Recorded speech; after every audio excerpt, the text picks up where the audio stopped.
50 Ultimate Excel Tips and Tricks, updated for 2020.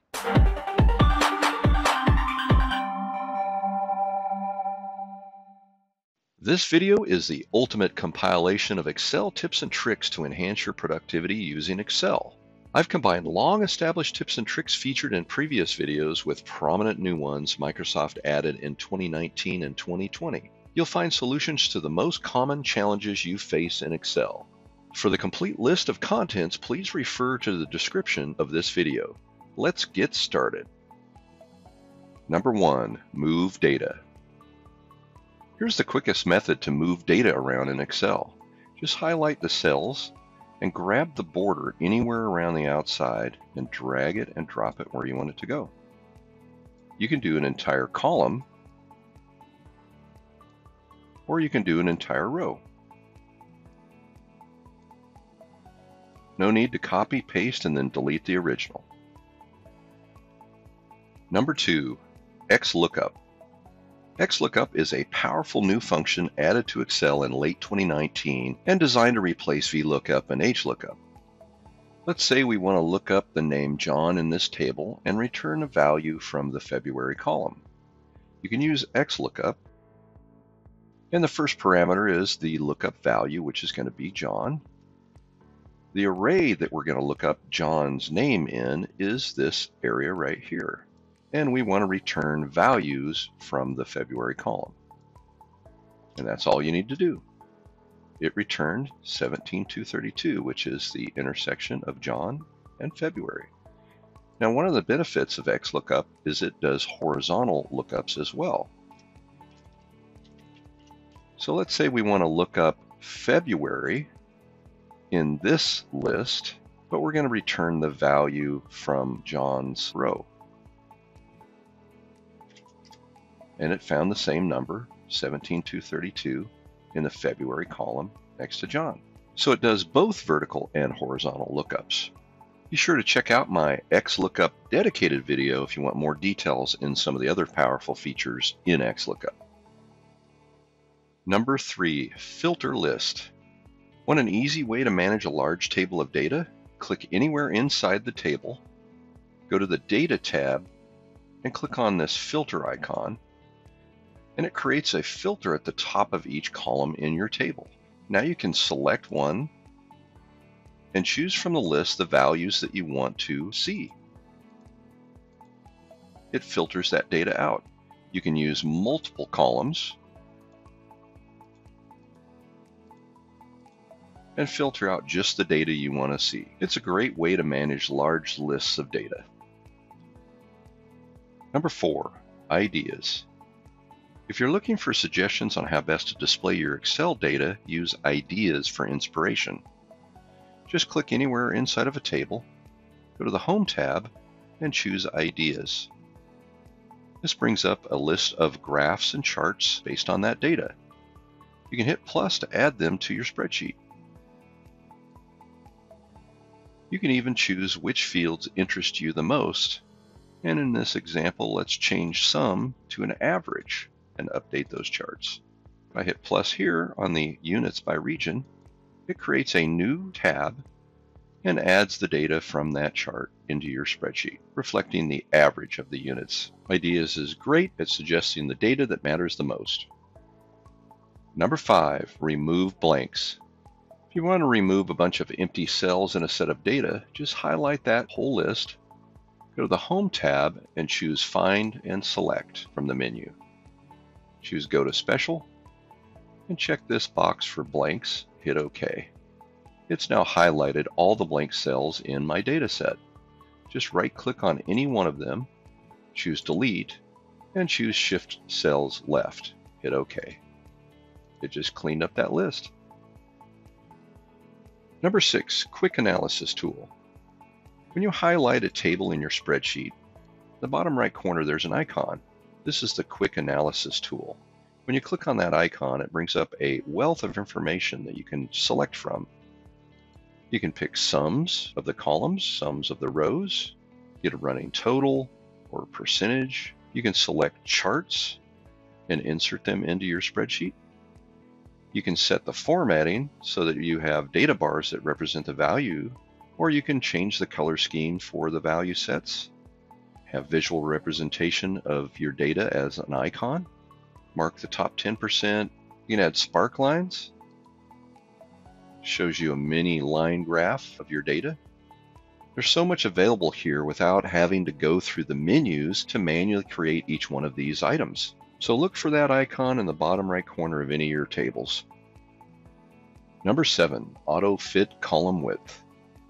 This is by far the quickest way to adjust the width of your columns. Just go to the space in between any columns until your cursor changes and double click. It'll automatically readjust the size of the column to fit the widest point of the data anywhere in that entire column. You can also highlight multiple columns, double click on any one of them, and it'll do multiple columns at the same time. Number 8, absolute cell reference. Excel uses two types of referencing, relative and absolute, or a mixture of the two. As you can see in this cell, B4 times C1 is the cost times the discount. These are both relative references because they are just referring to a certain location to the left or up 3 rows. And if we were to copy this formula down, you would get errors because each one is still referring to the one to the left and the one 3 above. And in this case, it gets an error because it's trying to use row 3. So what we want to use instead is an absolute reference. We want C1 to be fixed to this location for all the rows. The way to do that is to highlight that and hit F4 to toggle between the different relative and absolute cell referencing. Now you can lock the column, the row, or both. And in this case, we're going to keep this locked to C1. Now when I copy it down, it does the correct formulas for each one, always referencing the absolute reference of C1. Anytime you plan to copy formulas, make sure you set the relative or absolute referencing appropriately. Number 9, paste special values. Sometimes you want to eliminate formulas and copy just the data from cells. In this example, I have a first and last name combined using a formula. I want to highlight this, right-click, choose Copy, and paste it, but I want to paste just the values, not the formulas. So if I right-click, choose Paste Special, check this box for values, and hit OK, now you can see it just has the value and not the original formula. You'd be surprised at how often you need to use this type of function because you want just data and not formulas. So make sure to use Paste Special Values. Number 10, drop-down list. Let's say you have a region, north, south, east, and west, and you want them to be selectable anywhere in this list. Just highlight the rows that you want selectable, go to the Data tab, choose Data Validation from this list, change this to List, make sure this checkbox for In-Cell dropdown is checked, and for the source, you want to choose your options available in the list, which is going to be these 4. Hit OK. And now in each one of these rows, you have an arrow that you can choose from that list. You can still type in, but if you try to enter it, it gives you an error because the value doesn't match the data validation list that you created. You can go back to the list. You can change the input message prompting you to enter the data, and you can also edit and create an error alert whenever you type data that doesn't validate. So if you want to make it easy to select data from a list and validate it, use the drop-down list. Number 11, filter. Filter is a new dynamic array function added to Excel in 2020. One of the challenges with XLOOKUP and other lookup functions is they can't return multiple values from a list, but filter does. This is how it works. Let's say we wanted to find all the East region sales results from this list. You can use the filter function by providing it an array, which is going to be this entire list. And what we want to include is anything in the region that equals East. And it's that simple. It's returned all the region East reps, products, and units. The filter function spills the results over into multiple rows and columns based on what it finds.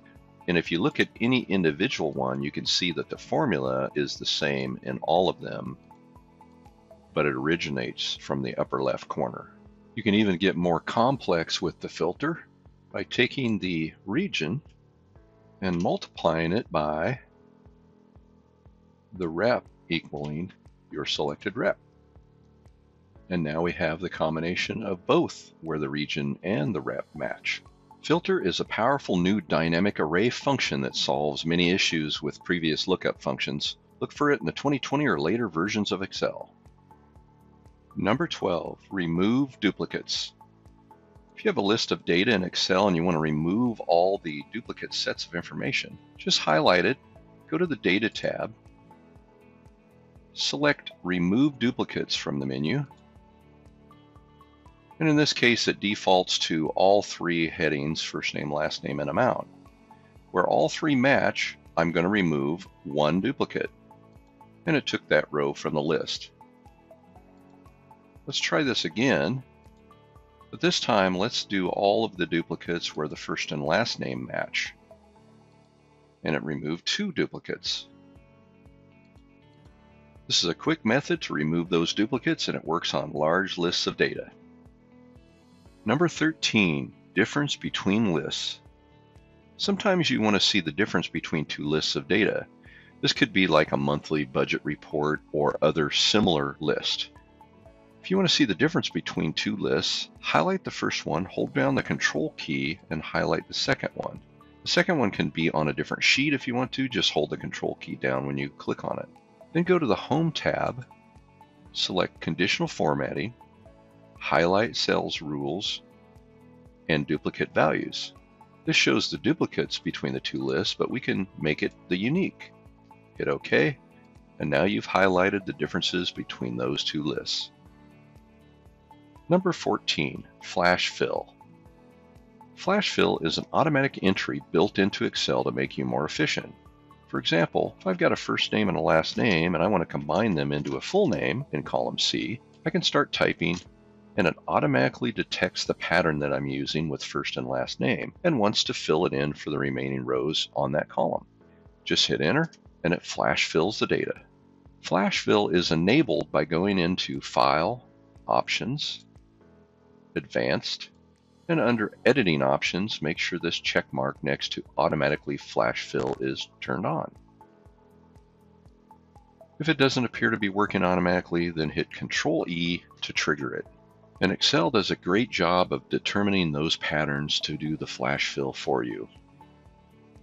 Number 15, AutoFill. Excel can complete patterns for you with AutoFill.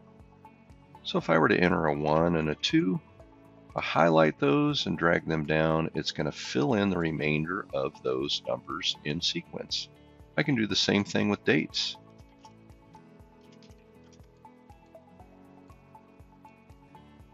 You can use a combination of words and numbers.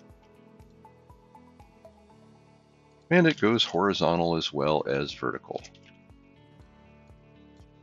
AutoFill can use dates, times, weekdays, months, or any kind of sequential numbering scheme that you come up with, and is great at saving you time in data entry.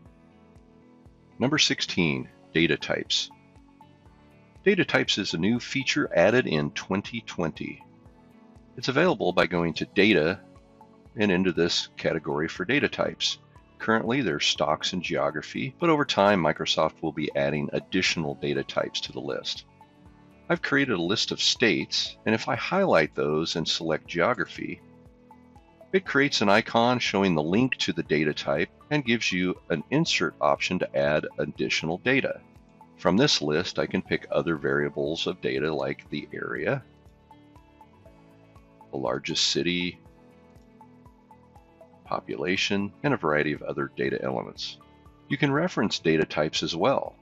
I'm going to create a formula for the state of Oregon, and I'm going to select a data element from here, hit enter, and I've just referred to the largest city in that state. You can use formulas anywhere in your spreadsheet once you've created these data type links. Data types is a great way to access information without having to create your own data sets. And over time, those new additional data types will come up that'll make this even more powerful. Number 17, Transpose. Transpose allows you to switch the columns and rows on a table. If I highlight this table, right-click, copy, select a new location where I want to paste the reverse, right-click again, paste special, and choose Transpose, hit OK. It's now reversed the columns and rows. Number 18, Freeze Panes. Freeze Panes allows you to lock certain portions of the screen. In this example, I have a large set of data, and when I scroll down, I lose the top row header information. And when I scroll to the right, I lose the left column header information. You can solve this problem by clicking in the upper left corner of your data, going to the View tab, click on Freeze Panes, and select Freeze Panes from your menu. Now when I scroll down, the header row information stays, and when I scroll right, the left column header information stays. To turn it off, go back to the same menu and choose Unfreeze Panes. So if you have a large set of data and you need to lock those columns and header rows, use Freeze Panes. Number 19, Text to Columns. When using Excel, you'll often find yourself copying data from a web page or other application. I have a set of data, and if I copy it and paste it into Excel, it comes in as one line instead of separated out into columns like I want. There is a way to solve that problem. Go to Data, pick Text to Columns. In this case, the data is all separated with commas. So I'm going to change it from a tab to a comma delimited. And in the data preview, you see that it has figured out where to separate the data. And I hit Finish, and it spreads it among the different columns. It's as simple as that. The key is you need to have some delimiter in your data, or if there's even spacing, you can do it based on a fixed width. Either way, it can convert it into columns and insert it into your spreadsheet. Number 20, Recommended Pivot Table. Excel has made pivot table creation much easier by recommending them for you. Click anywhere inside of a data table, go to the Insert tab, and choose Recommended Pivot Tables from the menu. Excel uses artificial intelligence to make the best recommendation of the data that you have in your table. You can choose from multiple different choices here and insert them into your spreadsheet on a new sheet. Then you can edit the settings just like any normal pivot table. So if you're not comfortable with pivot tables, let Excel recommend one for you. Number 21, Slicers. You've seen how to filter a list, but there's another method to filtering your data. Take your data table, highlight it, go to Insert, Table, and make sure this checkbox next to My Table Has Headers is turned on. Hit OK. Now go over to Insert, Slicer, and select the different filtering options you want. And it creates a menu for each one of these slicers. Now just select the ones that you want, and it filters them out based on that data. If you hold the Control key down, you can select multiples.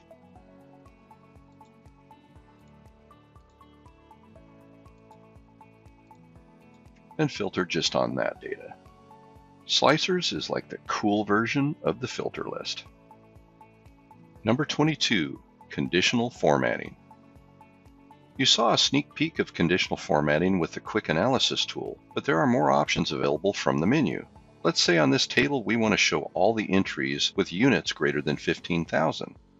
Just highlight the units, go to Conditional Formatting from the Home tab, highlight Cells Rules, choose Greater Than, and enter 15,000.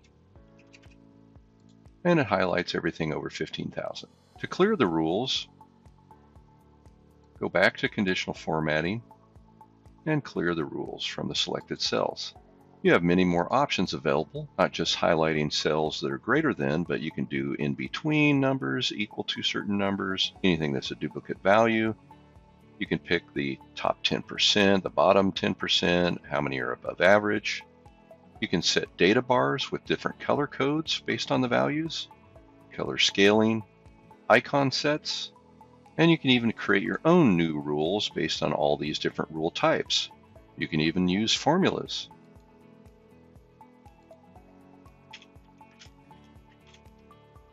Just make sure you get your absolute referencing correct.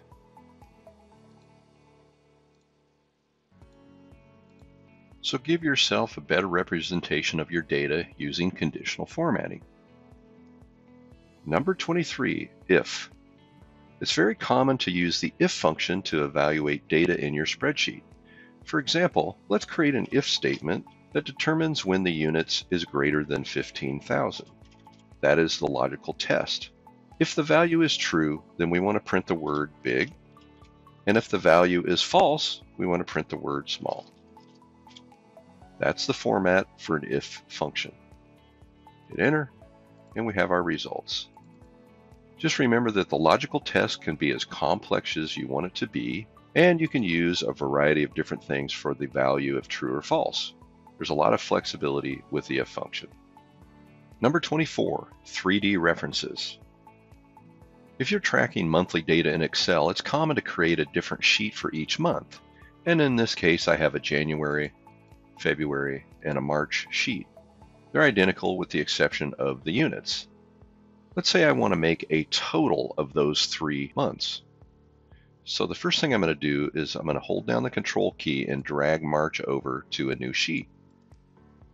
Then rename that total and put a heading on it called total. Now let's use 3D referencing to add the quantities from each of the 3 tabs into this one cell. So click on the first cell. I'm going to choose Auto Sum. Now I'm going to go to the first tab, click on the first cell, and hold the Shift key while I highlight all 3 of these sheets and hit enter. That created a formula totaling January through March. Then I copy that down, and now I have the total from all 3 sheets. That's how you use 3D referencing. What if we wanted to add the year to all of the sheets? I'm going to hold down the Shift key and highlight all these again, and right-click and insert a new row. We'll merge and center and call it 2020. And you can see that it added it to all the sheets. 3D referencing is as simple as selecting multiple sheets when you do entries into formulas or type data into your sheet. Number 25, forecast sheet. It's really easy to create a forecast of data that you have in a table.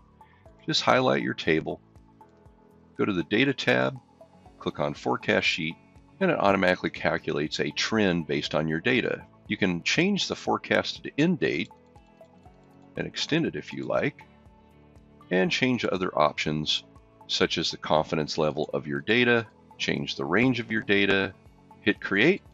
It creates a new sheet with your data in a table, including the forecast results and a graph representing your data. Hover over any spot on the data and you can see values at different periods of time. So if you want a quick representation of a trend line in your data, use Forecast Sheet. Congratulations, you've made it through half of the tips and tricks list. The other half will continue in 15 seconds, but please take a moment right now to subscribe to Sele Training and click the bell icon to get notified when new videos are released.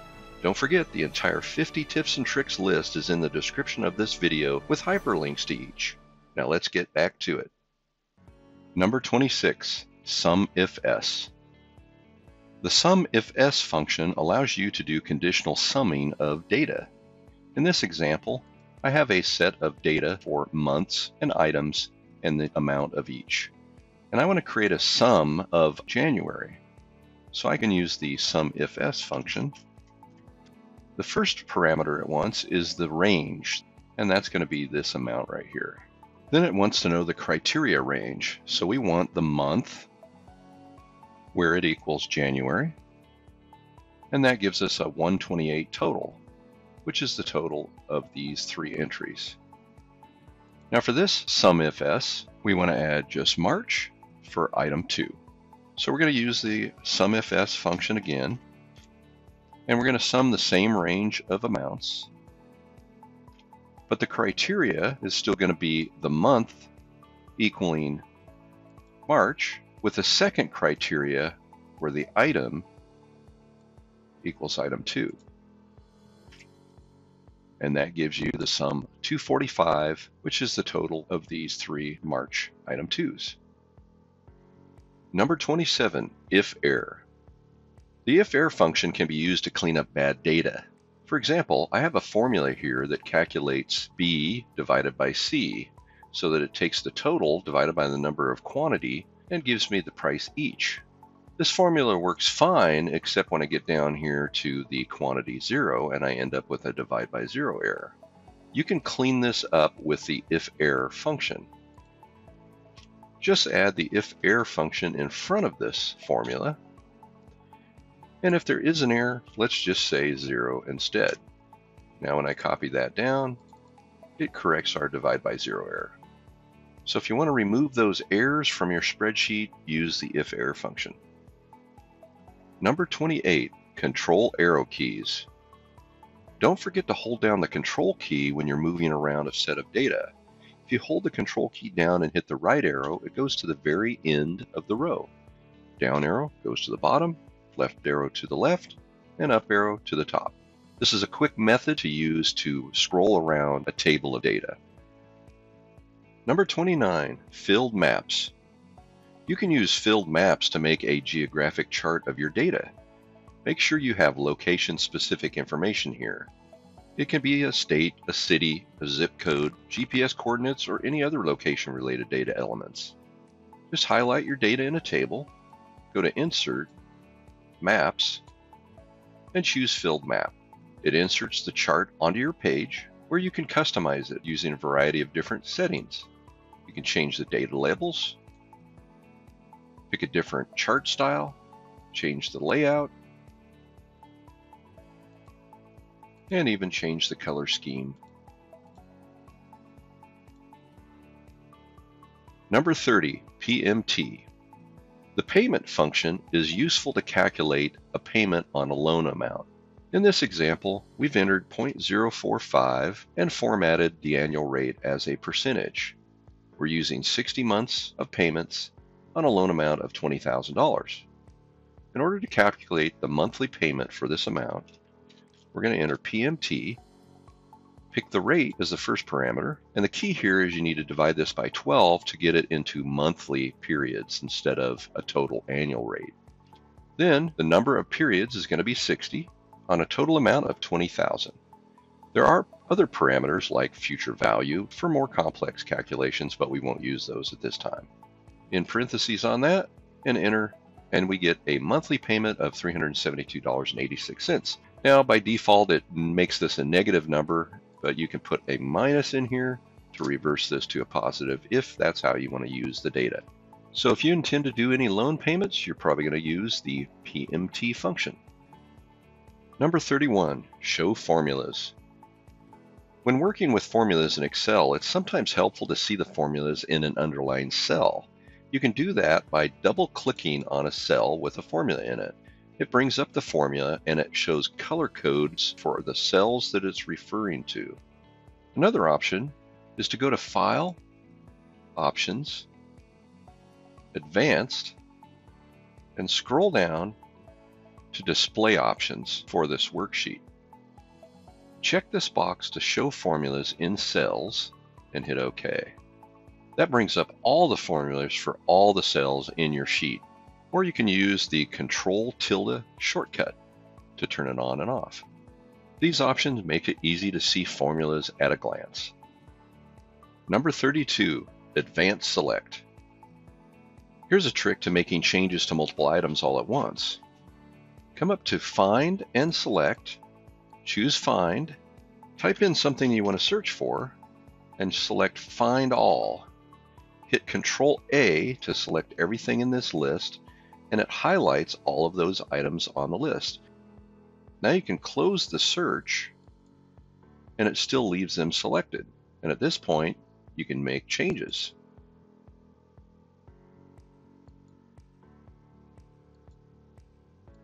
Anything you do will change all of those entries the same way.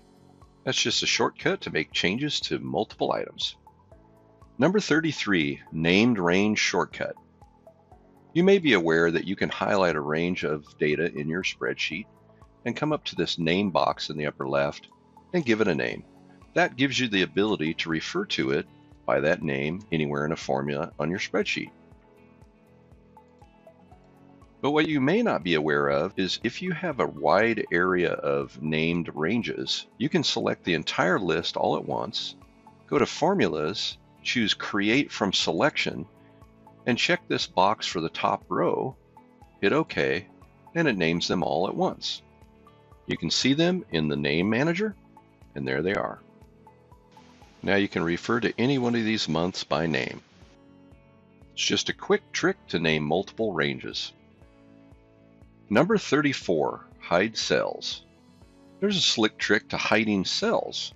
In this example, I have 4 times 5 equals 20 in a formula. But let's say we wanted to hide this cell from view. If you right-click on it, go to Format Cells, click on Custom, and enter in 3 semicolons. Hit Enter. That hides the cell from view. But it still works, both in the formula and it's contained in that cell, even though it's not visible. To turn this off, go back to the same location again and remove the 3 semicolons. A quick trick if you just want to hide a cell. Number 35, COUNTBLANK. The COUNTBLANK function is useful to count the number of blanks in a range of cells. Just type in COUNTBLANK and put in the range that you want to count. It shows 6 empty cells. You can also use COUNTA in the same range to count the number of cells that are not empty. Number 36, Natural Language Query. We've seen previously how you can click on a chart and go to the Ideas tab to see recommended charts of the data. But there is a natural query area here as well. You can type in things like total sales by category, and it creates a chart based on that query. Try average sales by year. How about top 3 ratings by product? Or how about which is the most common product? Or products that start with S. Add to it the total sales of those products. Natural query language uses artificial intelligence to analyze your question and provide the data in the best format possible. You can even see its question analyzed and the answer that it determines from your question. It's very powerful. Number 37, Goal Seek. Goal Seek is an advanced function in Excel that is part of the What If analysis tools. In this example, say we have several items for sale. We know how many quantity there are of the first 2 items, so we can calculate their totals. But we don't know how many of the third item we need to sell in order for this number to be $6,000. That's our target. You could guess the numbers by punching in things randomly until you reach your total of 6,000. But Goal Seek will calculate this number for us. To start a Goal Seek, you need to click on the target number. This is the number that we want to change until we reach this target of 6,000. Then go to Data, What If Analysis, and choose Goal Seek. It set our target as the set cell. The value we want it to go to is going to be our 6,000, and what we want to change in order to reach that target is this cell right here, the quantity. Hit OK. And it does a Goal Seek and determines that 196.9 is the quantity. And that's just one example of Goal Seek, but be aware you can use your imagination to come up with all kinds of scenarios for the what if analysis using Goal Seek. Number 38, Insert Screenshot. Here's a tip to adding images of other applications. Go to Insert, select Screenshot, and it shows the open windows that you have maximized on your computer. select one, and it inserts that image of that application in Excel. You can then resize and move it around however you want, and do the same with multiple images. You can also insert just a portion of your screen by using the screen clipping. So if you want to add an image from another application rather than doing copy and paste, you can insert it directly. Number 39, Power Pivot. Power Pivot is a free feature that's installed as an add-in to Excel, but it's not installed by default. To enable it, go to File, Options, Add-ins, come down here to the bottom and select COM Add-ins from the list and hit Go. Make sure to check this box for Microsoft Power Pivot for Excel. Hit OK, and it adds this Power Pivot option to your menu. When you open that, there's a whole new set of features available from the menu. Power Pivot allows you to connect to Oracle, SQL, and other external data sources and use it for large sets of data. In fact, it expands the 1 million row limit of Excel to virtually unlimited numbers. It turns Excel into a business intelligence analysis tool. I won't show you the details in this video, but take a look at Power Pivot if you deal with large sets of data from a lot of different sources. Number 40, 3D maps. You can create stunning three-dimensional maps of your data. In this example, I have a table of countries with various amounts over multiple years. Click anywhere inside that table, go to Insert, and choose 3D Map from the menu. This brings up a world globe from Bing Maps. The first thing I'm going to do is add a location. So for that, I pick the country. And for the height, I'm going to pick the amount. And it shows a 3D representation of the height on the globe. I'm also going to pick a timeline for the year, and it immediately creates a timeline on the chart, and I can adjust this and it reflects the data over that time frame. Let's position this to a different location, and I can choose different themes.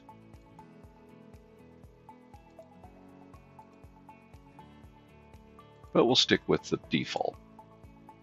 I can also add labels, which shows the country names. I can flatten the map or leave it as a globe. You can also find a location, and it takes you to that location on your map.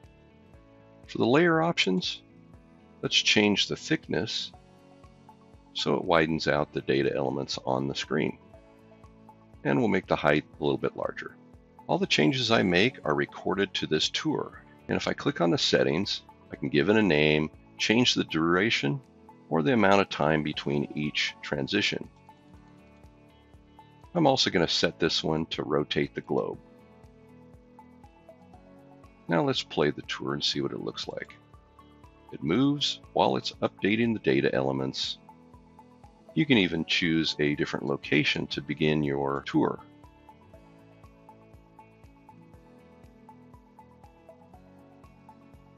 You can create a video from this and choose from a variety of different resolution. Or you can capture screen and then paste it back into your chart. It also creates a note here that there is a 3D map tour associated with this workbook. You can delete this, but that's the only way you'll know there's a 3D map linked, and your indication that you can come back in here, click on 3D maps, and you can see your tour that you created. You can create multiple tours, or you can select one that you already created in the past and edit it however you like. 3D maps is a great way to make visually stunning 3D images of your data. Number 41, ISBLANK.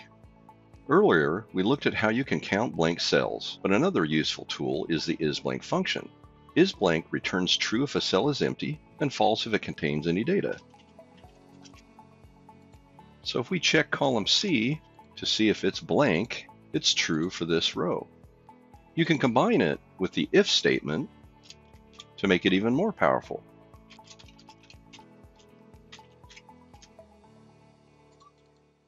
You can use the ISBLANK function anywhere there's a formula with a true-false value. Number 42, Analysis ToolPak. Excel has an advanced hidden menu option available called Analysis ToolPak. You can access it by going to File, Options, Add-ins, and under the Excel add-ins, hit Go, and check this box for Analysis ToolPak. Hit OK, and it creates a new menu under your Data tab called Data Analysis. When you click that, it brings up a menu with a number of complex data analysis tools like correlation, exponential smoothing, moving averages, and a variety of other options. When you select one, it prompts you for the input variables and output range for the calculation. Enter the pertinent information and hit OK, and you can get your data analyzed and the results output to your spreadsheet. I won't go into details, but just be aware that the Data Analysis ToolPak is available by turning it on from the Add-ins menu. Number 43, Convert. The Convert function is useful to convert data from one measurement into another. For example, let's type in Convert, and we're going to choose this original data value.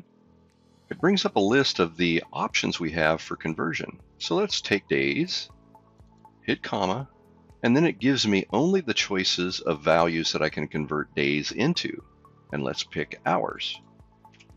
And that's how easy it is to convert data from one measurement into another. Number 44, Get Data from Web. Did you know you can pull live data from a web page into Excel? For example, let's go to a web page called X-Rates. This website provides live exchange rates for various currencies. I'm going to take a look at the US dollar conversion rates in the rate tables. Now that I have this table information available on the screen, I'm going to copy this URL, go back into Excel, go to Data, and Get Data from the Web, and I paste this URL and hit OK. That goes to that web page, connects to the data, and brings up the different tables of information available. Now you can look through these tables to find one that looks like what you want, and we'll take this table 1, which has a variety of different currencies against the US dollar. I'm going to load that table.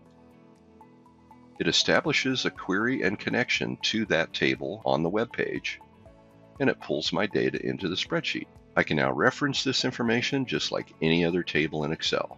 Now that we have this data, let's go up here to the Refresh menu and go to Connection Properties. I can set this to refresh every 60 minutes or whatever time I like, and I can refresh the data whenever I'm opening the file. This ensures an automatic update of the data. Hit OK, and now I have a permanent link to data from the web. Number 45, People Graph. People Graph is a quick method to graph data from a simple 2-column table.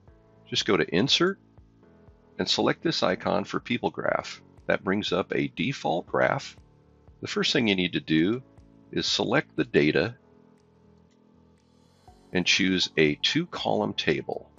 The second column needs to have values that you can display in your graph. Click Create, and you can also come in here and change the title. And that displays a graph of your data. You have multiple options available from the settings. You can change the type of the graph, the theme, and even the shape of the items that show up on the graph. Over the right-hand corner, you can mark this as a saved image, and now it's locked so that you can't make changes anymore. You can now resize and move it. Click again in the upper right corner, and you can turn that back off. A very simple way to create a quick graph. Number 46, Sort. Sort is a new dynamic array function added in 2020. It allows you to sort a list, such as this list of states. Let's enter the function, and we'll choose the entire table. The sort index is either the first column or the second column. We're going to go ahead and sort based on state, so we'll pick the first column. And it defaults to ascending order, but you can put a -1 in here if you want to reverse it. And the final option is true or false, whether you want to sort by column or sort by row. It defaults to row, but column would be useful if you had a horizontal list. We'll choose the default and hit enter. And it sorts all those states alphabetically. We can go back and change the sort index to 2, and then it sorts by the amount in the second column. And you can see it's sorted in the second column now. Dynamic arrays will spill over into multiple columns and rows as it needs to fill the data. So even though this formula is in the upper left corner, you'll see that it's grayed out but spills over into the other columns and rows. Just be aware these dynamic array functions are only available in the 2020 version or newer and will not function if you open a spreadsheet in an older version, so you want to use them carefully. Number 47, status bar info. The status bar is this row at the very bottom of your spreadsheet, and it contains information that's useful while you're working. For example, if we highlight this list of numbers, down in the status bar it shows the average, the count, the sum of that data. Anything that you select will show information down here. You can right-click and turn on and off different values on the status bar, like the maximum and minimum values, the numerical count. You can turn off certain information and even turn off other indicators like your zoom slider and your status. So if you want information in a quick glance, take a look at the status bar information. Number 48, insert multiple rows. You may be aware you can right-click on a row, select insert, and it inserts a row above that line. But there's a quick method to insert multiple rows. Just select as many as you want, right-click anywhere in that group, click insert, and it inserts all of those rows. You can do the same thing with columns. Select multiple columns, right-click and insert, and it inserts multiple columns. Number 49, choose.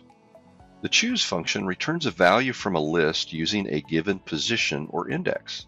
For example, if we wanted to choose the second item from the list of blue, red, and green, it returns red, which is the second item in the list. Instead of explicitly listing the values, you can select them from a cell location. So let's pick the second item from this, or this value, and it returns the second value, which is Washington. With the choose function, you can have up to 254 values in that list. It does allow you to select from a range, but watch what happens when we do that. Let's choose the second value from this range. You might think it's going to return Washington, but it just gives you an error. And the reason why is because it treats the range all as one value. If we pick the first value from that list, it returns the entire list of names. Let's add a second value, which is this range. So we can return the first value, which is that first range, or we can return the second value, which is the second range. So it will work with ranges, but it treats them all as one value. You can make the position or index number a variable as well. We put in number 1 up here, and then we choose the position number 1 from these choices, and it uses that cell to trigger which index number to select. So if you're looking for a quick function to pull values from a list, use the choose function. Number 50, unique. The unique function is a new dynamic array function that came out in 2020. It returns a unique set of values from a list. For example, if we do a unique of this list right here, it returns the 4 unique values from that list and ignores the duplicates. The unique function has a couple of additional parameters. The first one is by column, and you would use true here if you intend to do a horizontal list, but it defaults to false. And the second parameter is exactly once.